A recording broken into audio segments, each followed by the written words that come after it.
Hey guys, today we're going to do some genetics review, mostly stuff that you should have done freshman year. So, a couple of things to talk about before we get into the content.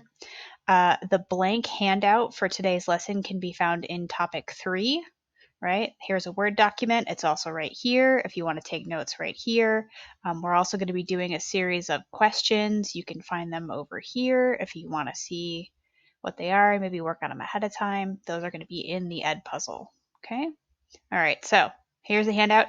If you don't want to take the notes right here and you want to just take it by hand in your sketchbook, that's totally fine too.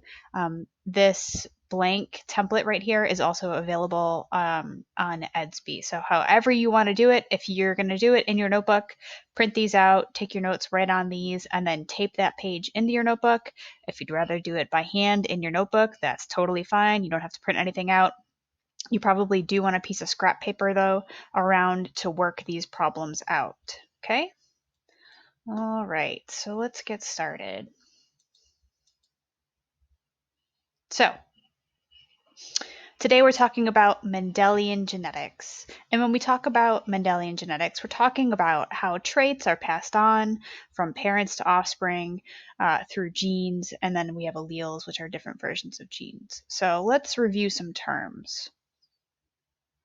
For today, we're going to keep our definition of traits pretty simple and just consider physical characteristics as our traits. Now, remember, in reality, traits can be a lot more than just physical characteristics. They can be personality, it can be developmental characteristics, it can be even behaviors. But for today, we're going to keep it simple and just stick with things that you can see, mostly. Genes are the basic unit of inheritance. They're made up of DNA, and we symbolize genes using a letter. Typically, capital letters are dominant and lowercase letters are recessive. And then we have alleles, which are basically different versions or different forms of a gene. So you have two genes for eye color. You got one from your mom and one from your dad. And a gene is a functional unit of DNA. So it's however many base pairs of DNA it takes to build a particular protein.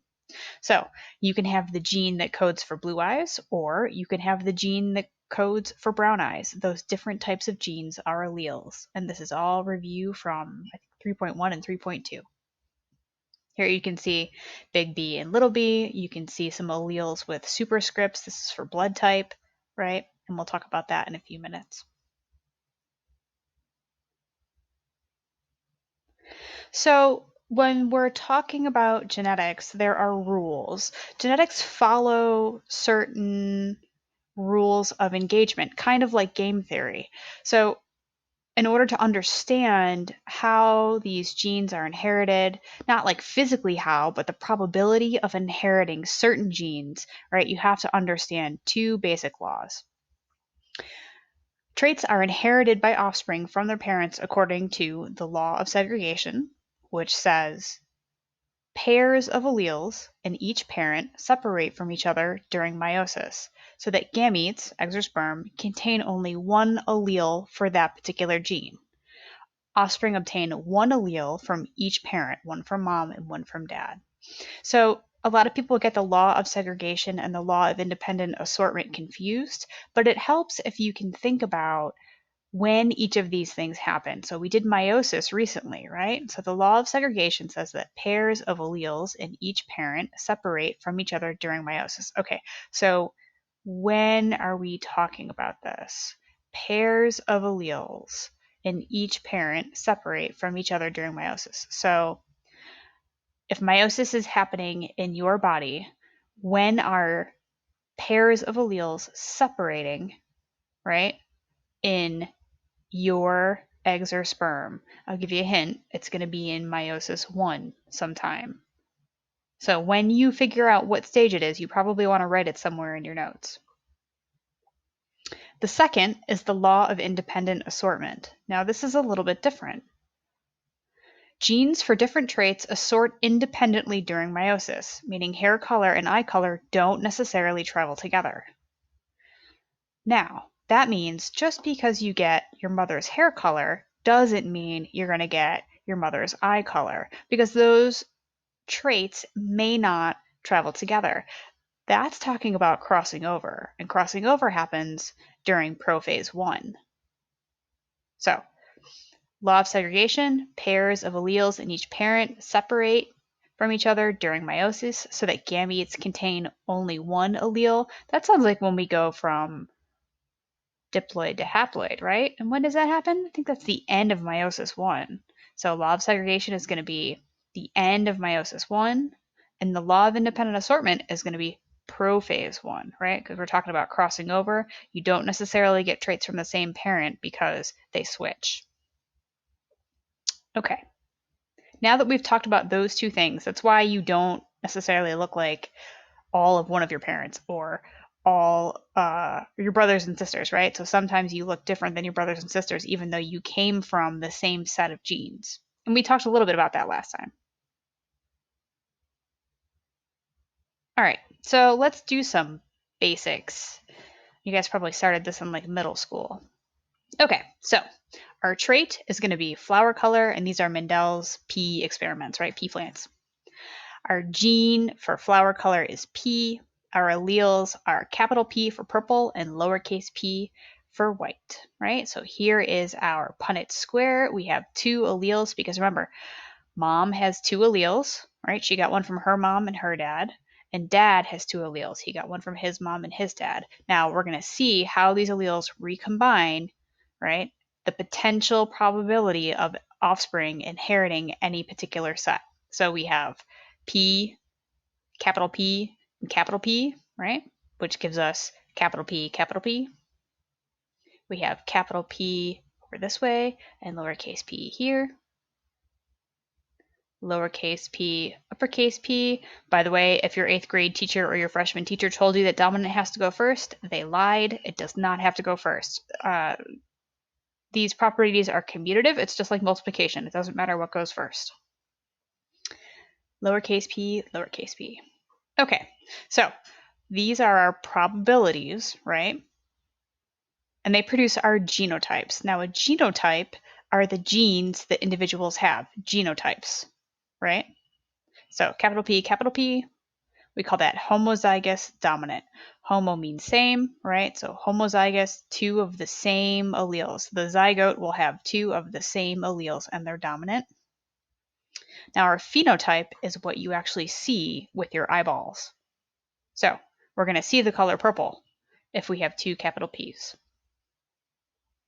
25% of the offspring in this square, or in this Punnett square, represent this genotype. Now, just because you have one offspring that comes out homozygous dominant doesn't mean that you can't have another one. This is a probability table, and the probability table resets for every single offspring. So every offspring from these two parents has a 25% chance of getting this genotype.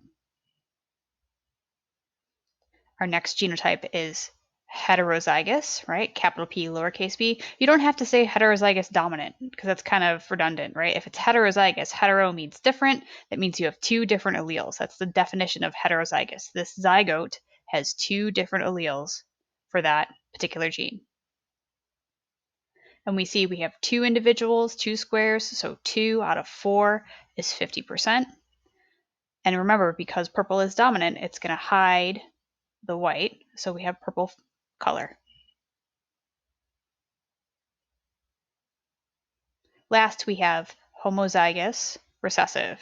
Now, you can say homozygous recessive, but that's also kind of redundant because in order for this recessive gene to show, you have to have two recessive copies. So if you want to write homozygous recessive, that's totally fine. That color is going to be white. And we have 25%, right? Always make sure you add this up, and it should always be 100%. If you don't have 100% here, then you made a mistake somewhere. And we know why this is white, right? Because there's no capital P to cover up. There's no purple to cover up that white. Okay, so what we just talked about was your basic dominant recessive relationship. And that's when one allele hides another. Two recessive alleles are needed for a recessive phenotype. Common examples of this are sickle cell anemia. We've talked about that before too. When you get that one base pair mutation in that just right spot, well, that's a recessive disorder, meaning you need 2 copies of that specific mutation to get sickle cell anemia. Eye color is another really common example, so we'll look at that. So we have eye color.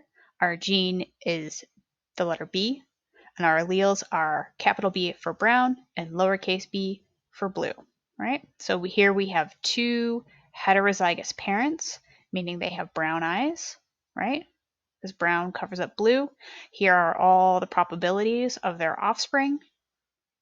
And let's complete our genotype and phenotype table.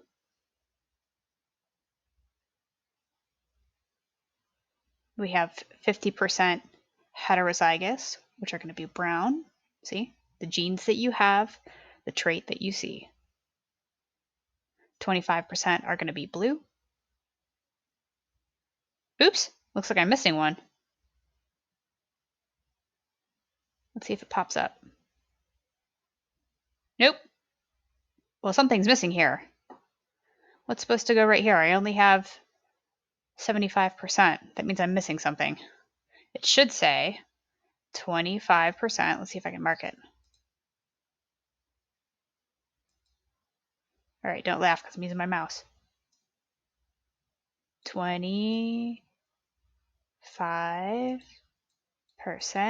and it should be capital B, capital B.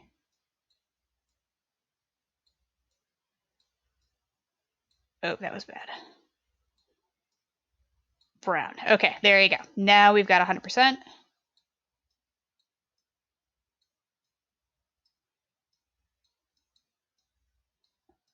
I need a digitizing pad. All right, there we go.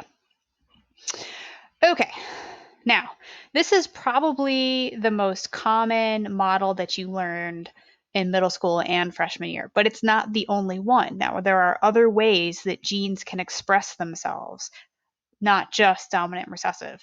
The first other model that we're going to learn about is called incomplete dominance. So this is when heterozygous pairs of alleles, meaning one dominant and one recessive, express an intermediate trait instead of the dominant trait. And the most common example of this is nose size, right? So if you have an average size nose and you get married and your spouse has an average size nose, right, that means you probably are both heterozygous for nose size, which means if we look at this Punnett square, 2 big N's, right? Big N, little n, big N, little n, little n. We put that down in our table. That means 25% chance of homozygous dominant, right? That's a big honking nose.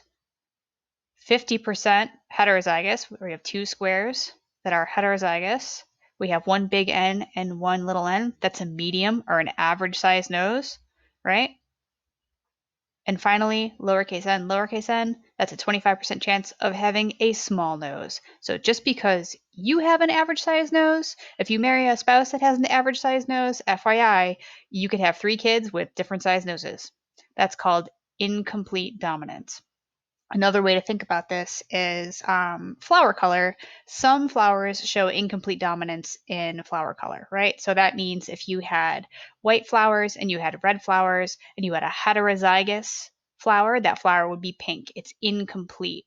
So one doesn't completely hide the other. Red doesn't completely hide the white. They mix together. It's incomplete dominance. You have that intermediate trait.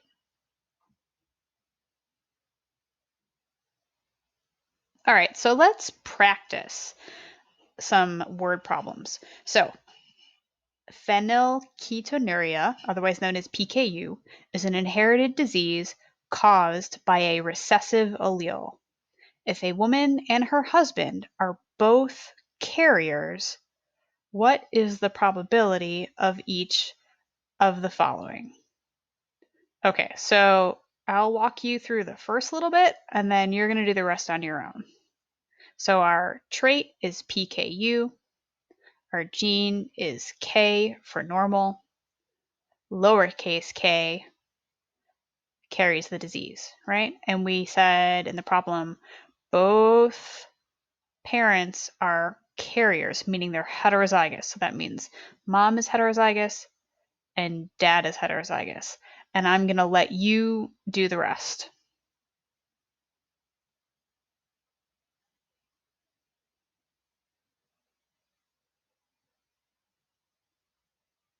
Okay, let's see how you did. So you should have started off by setting up your Punnett square, right? So you have, doesn't matter if mom or dad's on top, right? One parent up here, one parent here. You complete the Punnett square. Okay, it should look something like that. All right, let's look at letter A. The chances that all three of their children will be of normal genotype. Well, in order to get that right, you have to understand that when you are combining probabilities, you have to multiply them, right? This is a little bit of math stuff. So think of it as chances of flipping a coin and getting 3 heads in a row, right? That's exactly what you're doing. So the chance of having a normal genotype, that means no recessive genes at all, right? Right here, that's 25%. It's 1 square out of the 4, okay? Now we want to know what's the chance of all 3 children, if they have 3 children, what's the chance of them all having normal genotype? Well, 25% for child 1 times 25% for child 2 times 25% for child 3. That's 1.5%. Next, one or more of the 3 children will have the disease. Okay, so let's think about what genotype has the disease, right? 25%. Now, this question is asking one or more. So there's a 25% chance that at least one of them is going to have it, right? And that's where you can leave that answer. There's a 25% chance at least one will have the disease. C, all 3 children will have the disease. Well, that's kind of the same thing as A, right? So having the disease, right? That's a chance of one child having the disease. 25 times 25 times 25, right? That's 1.5%. Here's our last one. At least one child will be phenotype, not genotype, phenotypically normal. Well, if your genotype is normal, you're going to be normal. And if you're heterozygous, your phenotype is going to be normal. So 25% plus 50% is 75%. Now, if you didn't get those right, that's okay. Don't worry. There's more questions to answer, right? Let's try number 2. Fur color in some mammals is the result of genes that exhibit incomplete dominance. If black fur, capital F, is dominant, and yellow fur, lowercase f, is recessive, and brown fur is heterozygous, what is the probability of each of the following if both parents have brown fur? I'm going to let you do this whole thing by yourself.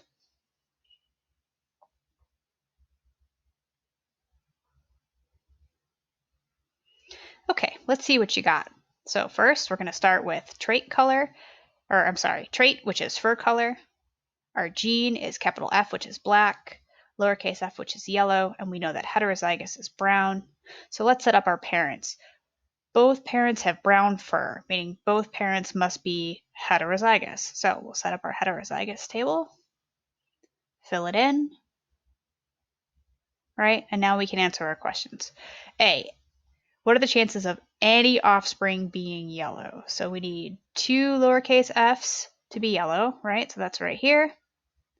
And that's 25%, 1 out of 4. Any offspring will be black. Well, let's see. Homozygous dominant, right? 25%.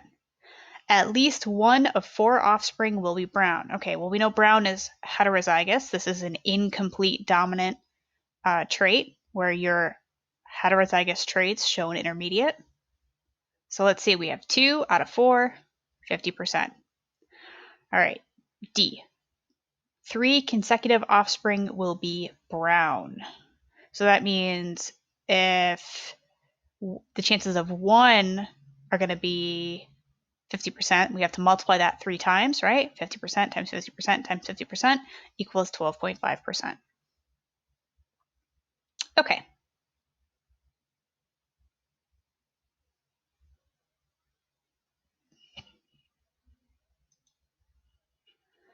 Now we're going to talk about codominance. Codominance is another model of inheritance. So this is when two or more alleles express dominance together. Two recessive alleles are needed for a recessive phenotype. The most common example of this is blood type. So our trait is blood type. Our gene is capital letter I. Now you'll notice we have superscripts here. We have IA and IB. We also have lowercase I. So the uppercase or subscript A means blood type A, superscript B means blood type B, and lowercase I is for blood type O. Here we have two separate tables. Let's fill these in together. So here we have one parent that has type O blood. It's recessive, right? You need two recessive alleles for a recessive phenotype. So in order to have type O blood, you need two lowercase i's. This parent has AB blood type. If you know your blood type, this might help you figure out why. So, funny story, when I was in high school, we used to actually do labs where we would prick our fingers and we would test our own blood and see what blood type we were, and then we would ask our parents what blood type they were, and then we would do the Punnett squares and figure it out. But they stopped doing that lab because too many people were finding out that their parents weren't their parents. Kind of awkward. In fact, one of my friends found out she was adopted. Her parents had never told her that she was adopted, and then she figured it out, and she came home, and it was a big deal. So, yep, before we had paternity tests like DNA tests, blood type was used to rule people out. It can't guarantee someone is the parent of a child, but you can definitely rule somebody out as being a parent, and you'll see how that works in just a minute. All right, so let's fill out this first table together. So we have IBI, right? IBI, same thing over here. IA, here's our IA, here's our lowercase I, right? IA, and our lowercase I. Let's do this table over here. Oh, nope, we're going to do this down here first. Our genotypes, right, the genes that we have, 50% IBI, 50% IAI. Our phenotypes, or the blood types, are going to be B and A. Now, this little I gets covered up by this dominant allele. We have more than one type of dominant allele. Let's do this one over here. So we have IB and IA. We put that together. We get IBIA. We have IB and IB and I.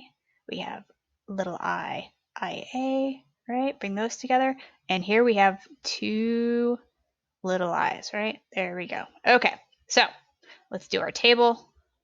We have 25% IAIB, which is the same as IBIA, same thing, which is phenotype AB. 25% type B, 25% type A, 25% type O. So if you have two parents, if you have one parent that is heterozygous for type A and you have one parent that's heterozygous for type B, you can have potentially 4 different blood types amongst your children. All right, so now I want you to work on these 3 questions on your own. Okay, let's see how you did. So for 3, a woman with heterozygous type A blood and a man with type O blood want to know the probability of having a child with type O blood. All right, so let's set this table up. Heterozygous type A. All right, so we have A, she's heterozygous, meaning, or well, yeah, she's heterozygous. So we have one dominant allele, one recessive allele. And a man with blood type O, meaning he has 2 lowercase i's. Okay, fill that table out. All right, what are the chances of having a child with type O blood? 50%. Number 4, a man with homozygous type A blood and a woman with heterozygous type B blood want to know the probability of having a child with type AB blood. All right, homozygous type A blood, IA.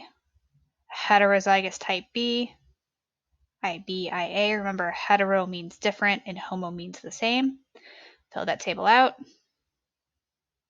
Let's see, a child with type AB blood, that's 2 out of 4. It's going to be 50%.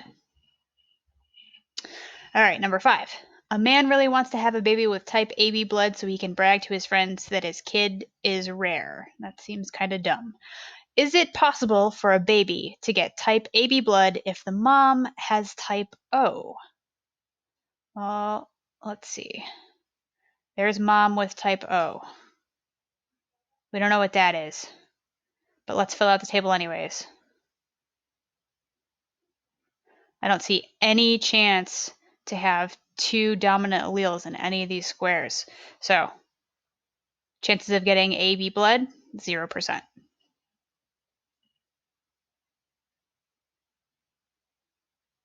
Okay, let's do question 6 and 7. Give it a shot on your own.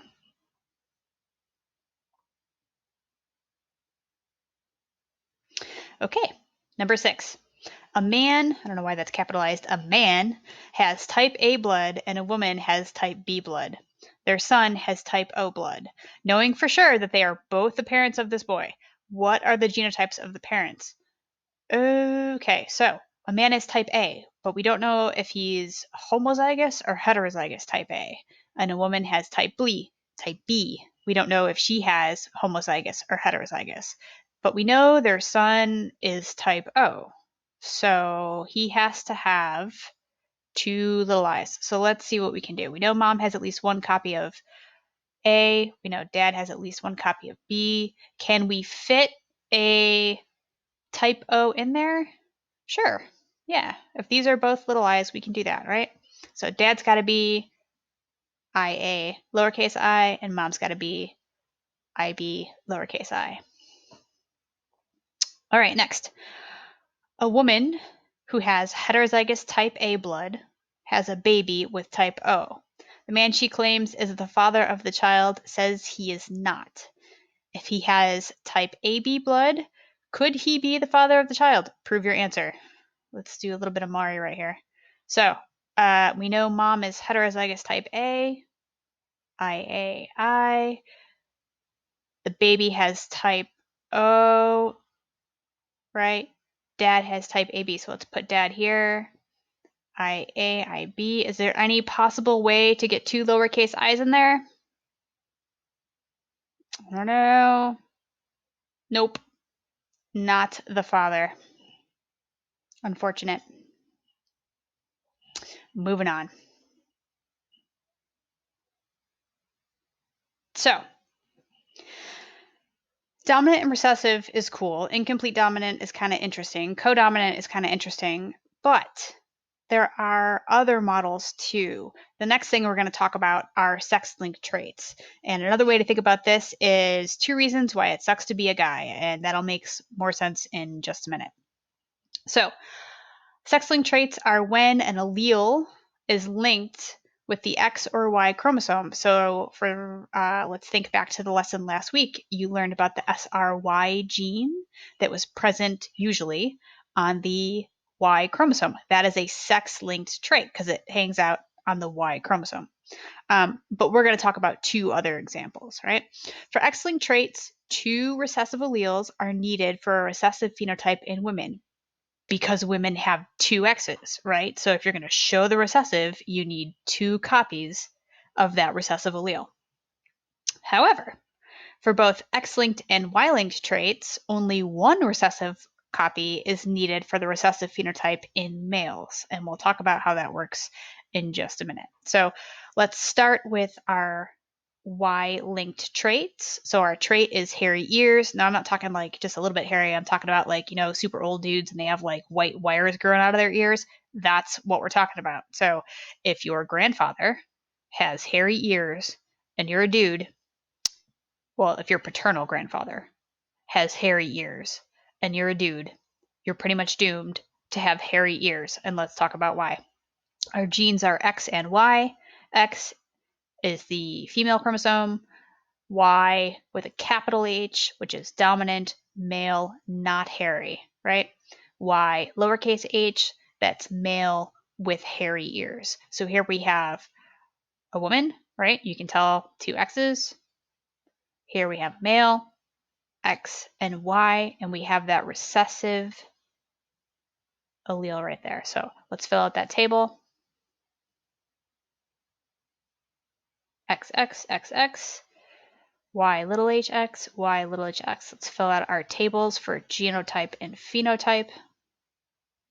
We have 50% female and 50% males with hairy ears. So if your dad has hairy ears, you are going to get hairy ears. Why? Because your dad only has one Y chromosome to give you.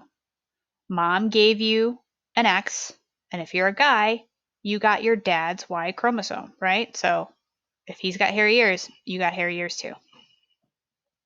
Let's talk about X-linked traits. Now, colorblindness is the most common one that we talk about.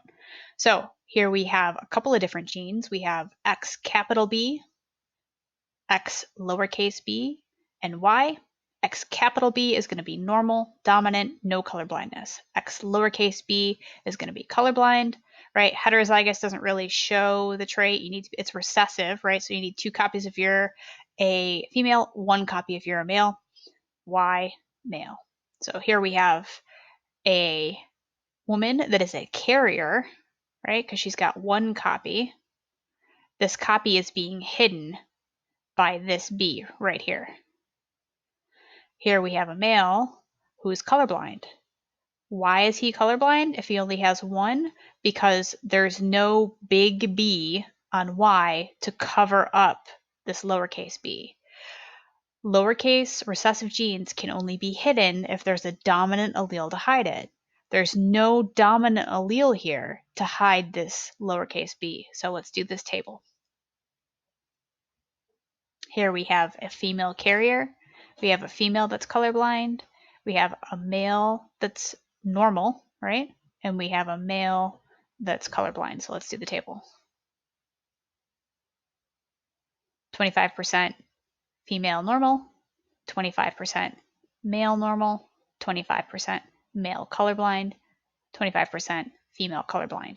Now, this is unusual because you have a mom that's a carrier and a dad that has this particular recessive allele. Most of the time, you don't have both parents.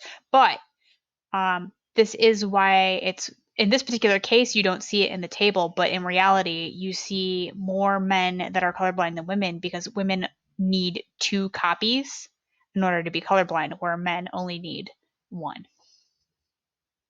Sorry, guys. Okay. Let's talk about multiple alleles. Multiple alleles are when alleles for different genes at multiple loci, loci means locations on chromosomes. Remember we talked about those location numbers? When alleles for different genes at multiple loci travel together due to proximity on a chromosome. Now this kind of violates one of the laws we talked about in the beginning, but that's okay. Remember, Mendel came up with those laws long before we knew what chromosomes were, long before we knew what genes were, long before we knew what DNA was. So he did a pretty good job. So a good example of this is fur color and texture in guinea pigs or dogs specifically. So we have 2 traits that we're going to deal with at the same time. We have trait 1, which is fur color. We have trait 2, which is fur color. Our gene is B. This gene is S. Our alleles are B for black, S for straight, B, lowercase b for yellow, and lowercase s for curly. All right. So the first thing we have to do, right, since we're dealing with more than 1 trait at a time, mom has 2 genes for fur color and 2 genes for fur texture because she got 1 of each from mom and 1 of each from dad. So we're going to FOIL. Remember FOIL, first, outer, inner, last from algebra? So we take our first, capital B, capital S, capital B, capital S. This is a whole bunch of BS right now. Next, we have our inner. No, wait. I can foil. First. Can I draw on there? First. Outer. Inner. Last. First, outer, inner, last. Okay, let's do the second one. First, outer, inner, last. All right, so now that we've got that done, we're going to use gametes in the Punnett square to determine possible genotypes and phenotypes of the F1 generation. When we say F1, we mean that's the first generation of offspring. P are parents, F1, first generation of offspring. So instead of 4 squares, now we have 16. That's quite a bit more, right? Now, being consistent is going to be important here. Do one gene at a time, B or S, right? Start from the top, work down, and go column by column. It'll come up with something like this.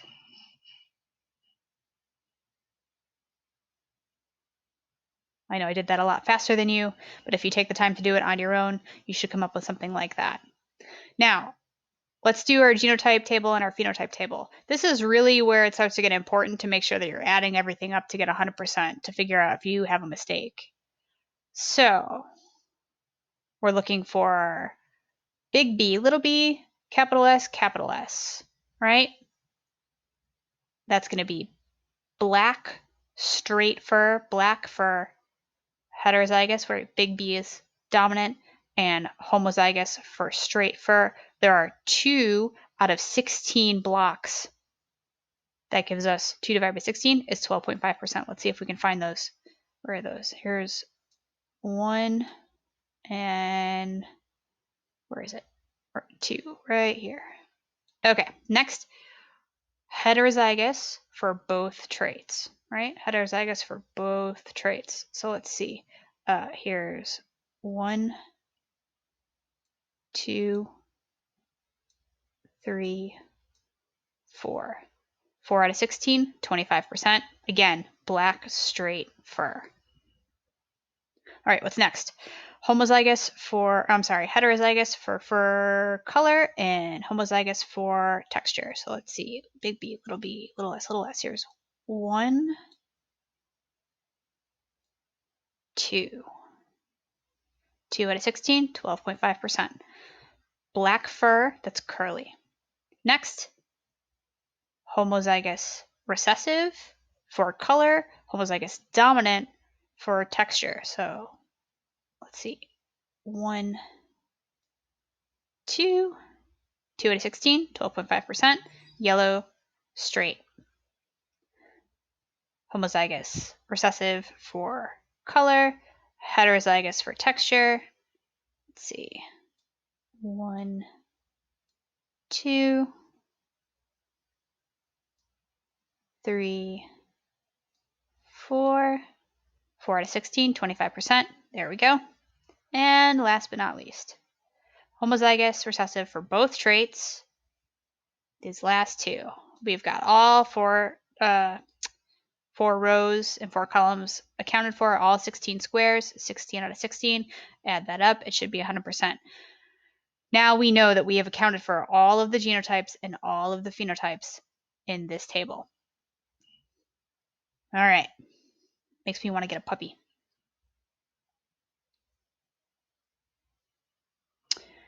Okay, so why don't you give this a shot? I'm not gonna give you a question in Edpuzzle just yet. We'll save that for a minute.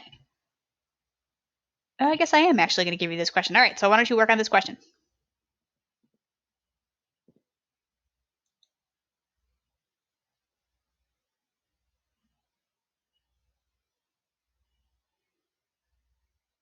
Okay, let's see what you got.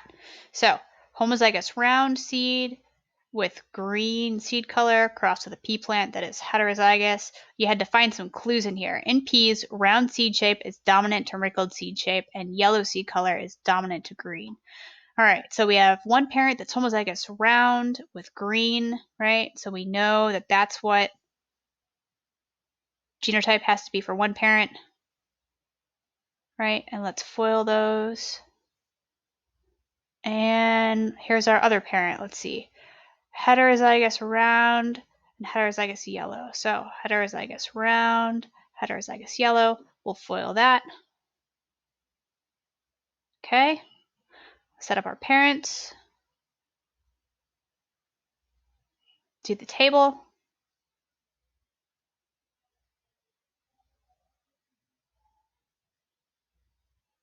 Okay. Now let's answer our questions.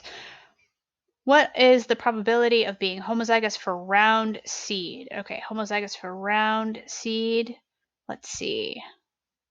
Round, let's see. Round is dominant, right? So we need 2 capital R's, 50%.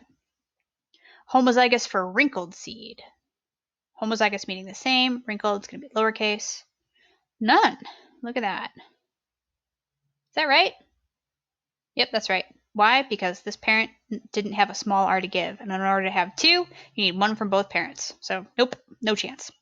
Homozygous for yellow seed color. Capital Y, 0. Homozygous for green seed color. There you go. 50%, right? Half of our squares have 2 lowercase y's. Being heterozygous for both seed shape and color. 25%. Let's see if we can find those. Here's 1, right? 1,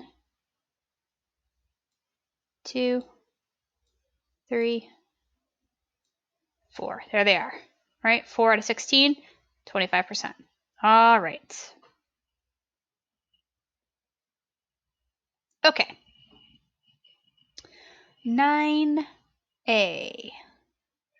All right, this is the one I'm not going to make you do on your own. We're going to do this together. So we're going to look at what happens when you true breed parents and then cross offspring in the next generation. So true breeding is when you have parents that are homozygous for their traits, right? So this parent is homozygous for round seed color.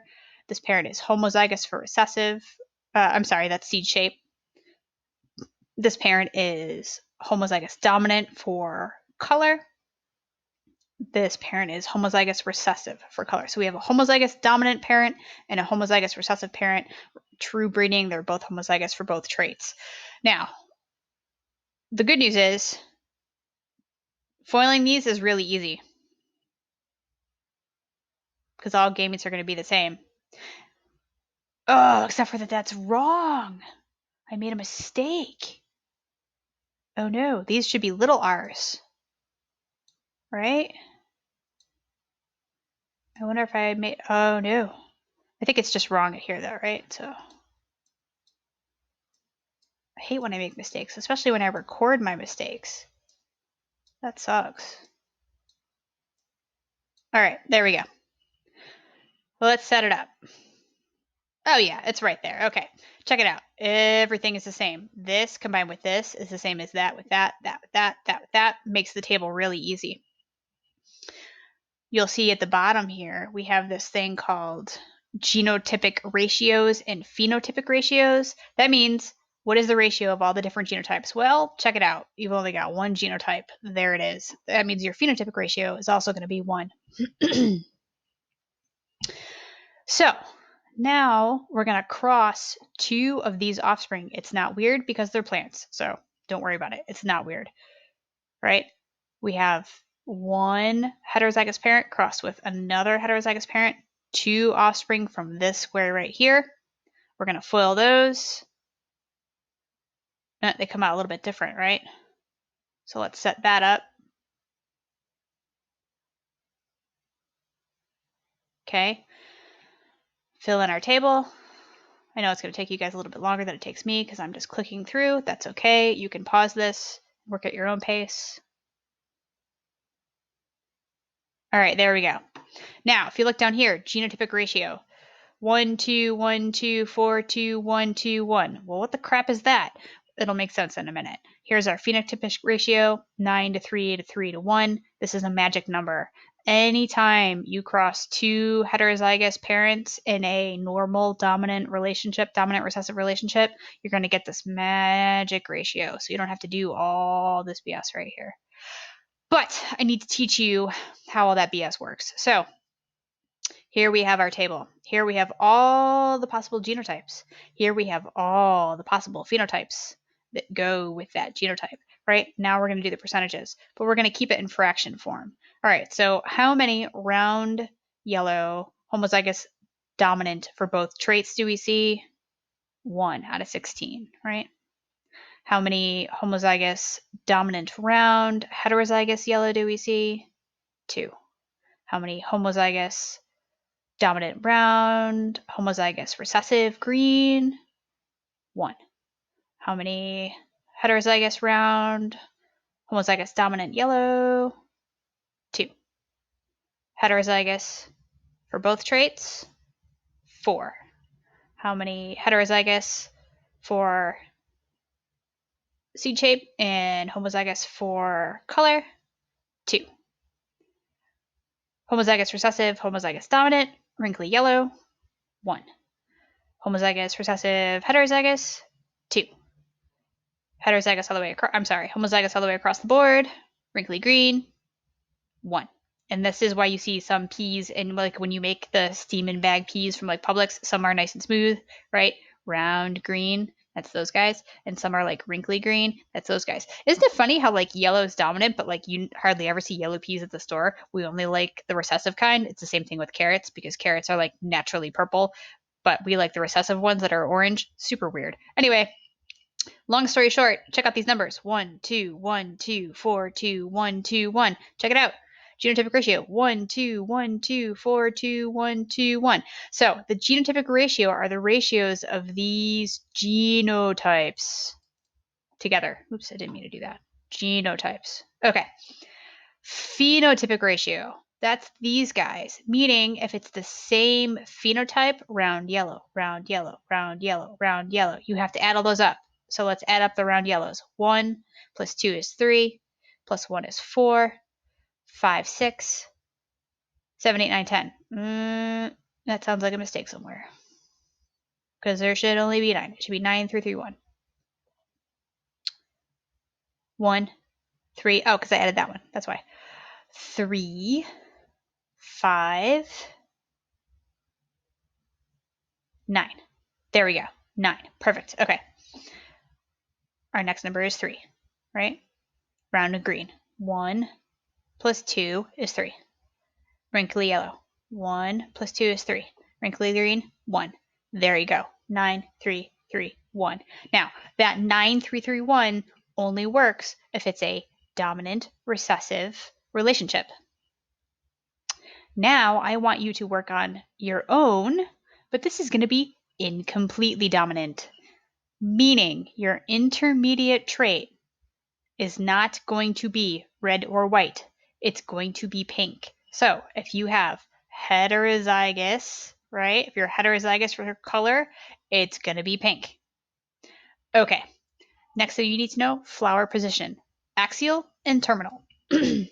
What that means is your flower position is further down on the stem. That's axial. If your flower is at the end, that's terminal. Like when someone's terminal, they're at the end of their life, right? This flower is terminal. It's at the end of the stalk. Or like the terminal for a subway station is at the end of the line, right? That's your botany lesson for today. Okay, take a minute, work on this yourself. Remember, you're true breeding homozygous parents, so you don't have to do the whole thing because you should come out with one genotype here. You're going to cross that heterozygous genotype against itself, fill out the table, do this, tell me what the genotypic ratio is and the phenotypic ratio is. I really hope you were taking notes. Okay, go ahead.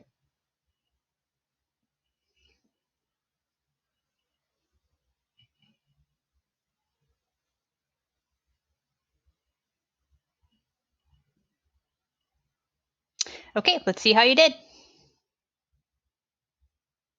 Ta-da! I'll give you a minute to sink that in, or let that sink in. It's getting late. It's late at night. You can probably tell.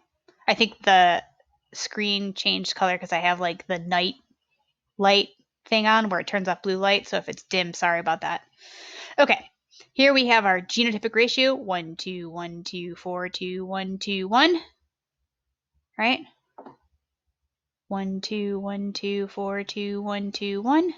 And here we have our phenotypic ratio. So if you add these up, right? Red axial, we have 1 plus 2 is 3. Red terminal is just 1. Pink axial, 2 plus 4 is 6. Pink terminal, 2. White axial, 1 and 2 is 3. And white terminal is 1. Okay, that's about as complicated as we got freshman year. If you don't remember all that, that's okay. Now you have this handy dandy video to help you. And by the way, after the Edpuzzle is due, I will post this video in its entirety without the questions, or at least without you having to answer the questions in OneNote. I've already done so for the past 2 lessons that we did. So if you go back and look at 3.3 and 1.6, the video is actually, a link to the video is actually posted in OneNote. Now, those video links are unlisted links to the YouTube channel. You can only find those videos using that link. If you search for it on YouTube, it will not show up. So if you're looking for review stuff, I'll start doing that for all of our lessons. I'm thinking about going back over the summer and doing them for everything we've done so far, but no promises. All right. One more thing. Pedigree. You probably just want to write this down. Here's our parent generation, F1, F2. Right? We talked about 5 models of inheritance today. We talked about dominant recessive. We talked about incomplete dominance, that's nose size. We talked about codominance, that's blood type.